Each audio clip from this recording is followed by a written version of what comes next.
Now at 5:30, the NTSB has finalized its investigation of the helicopter crash that took the lives of Kobe Bryant, his daughter, and 7 others.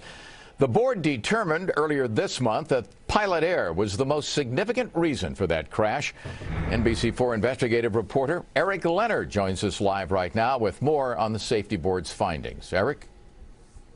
Well, Chuck, the board now published those findings. It's 86 pages long, and it details everything that investigators found during their year-long examination of the crash. The board also renewed its calls for some safety upgrades that it says could have led to a different outcome here. So it puts in writing what the board had announced at its meeting earlier this month, that the helicopter pilot, Ara Zobayan, became disoriented after flying into low clouds over the 101 freeway in Calabasas, then mistakenly flew the Sikorsky S-76 into a hillside while trying to climb above those clouds. The board said the pilot made a poor decision to fly at excessive airspeed, about 160 miles an hour, into an area of bad visibility. It said the pilot lost the ability to control the helicopter after losing visual contact with the ground, and it says the pilot may have had what the NTSB described self-induced pressure to complete the flight despite this bad visibility, because the pilot wanted to satisfy his client, Kobe Bryant.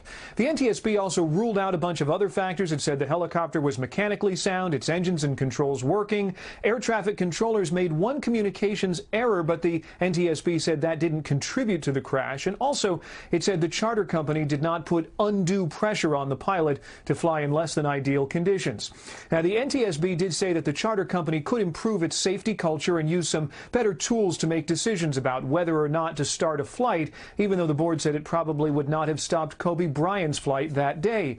The board said pilots still need better training on how to get out of disorienting conditions when there's a sudden loss of visibility. It's a scenario that they say is very difficult to simulate, and the board says that kind of practical instruction could help other pilots get out of the type of conditions that led to the crash here. Reporting live, I'm investigative reporter Eric Leonard, NBC4 News. Back to you.